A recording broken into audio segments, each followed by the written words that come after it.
আমি আপনাদের দেখাবো কিভাবে একটি ভেঞ্চুরি বুলেট এয়ারেটর সেট করতে হয়।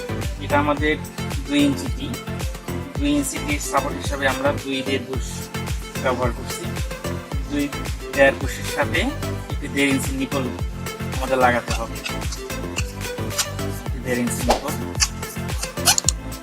দুই পাশে লাগাতে হবে।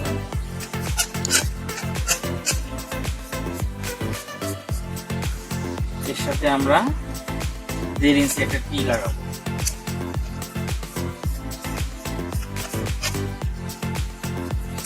তবে লাগানোর সময় অবশ্যই সবগুলোতে বোথ সাইডেই সেটকে ভালোভাবে দিতে হবে। আমরা এই পাশে একটা 1.5 ইঞ্চি টি দিব।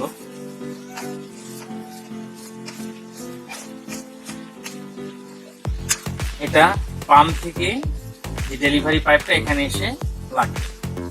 এটা 2 ইঞ্চি 3 ইঞ্চি থাকলে 3-2 রেডিউসার অ্যাড করতে হবে, অথবা 2 ইঞ্চি হলে সরাসরি এখানে 2 ইঞ্চি লাগাবো। এর সাথে আমরা নজেল লাগাবো।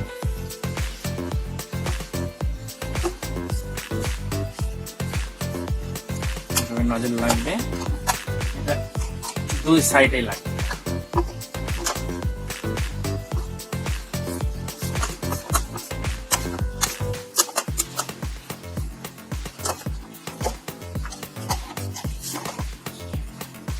এর সাথে আমরা নজেল সংখ্যা বেশি হলে পর্যায়ক্রমে এভাবে আস্তে আস্তে বাড়তে পারি।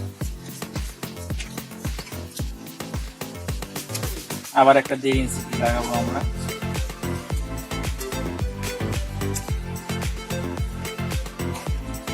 এর সাথে আর একটা নজেল সেট হবে।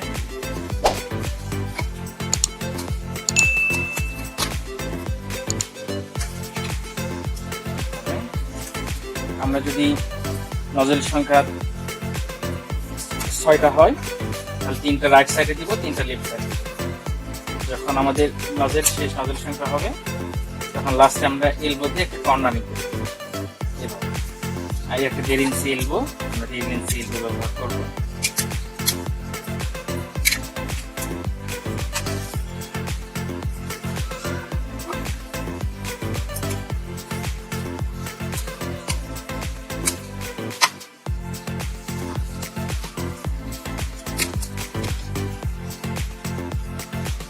এভাবে আমরা এই পাশে রাইট সাইডে সেটিং শেষ করলাম। এটা এয়ার ইনটেক পাইপ, পানি কম বা বেশি হওয়ার জন্য আমরা এই এয়ার ইনটেক পাইপটা ব্যবহার করি। এটা পোর্টেবল, যে কোনো সময় খোলা বা লাগানো।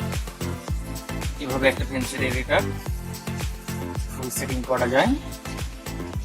এটা রাইট সাইডে করলাম, লেফট সাইডে সেম ভাবে একই রকম ভাবেই হবে। তবে খেয়াল রাখতে হবে প্রত্যেকটা পার্টে যেন পর্যাপ্ত সেটেপ ব্যবহার করা হয় এবং কোনো লিকেজ না থাকে। লিকেজ প্রুফ রাখতে হবে, একদম কোনো লিকেজ রাখা যাবে না। লিকেজ এগুলো প্রত্যেকটা সেটেপ ব্যবহার করতে হবে এবং কোনো লিকেজ থাকবে না। এইভাবে একটা ভেঞ্চুরি এয়ারেটর ফুলভাবে সেটিং করা যায়। এটা রাইট করলাম, লেফটও সেম ভাবেই আপনার সেটিং করা যাবে। আশা করি আপনারা সেটিং করতে পারবেন।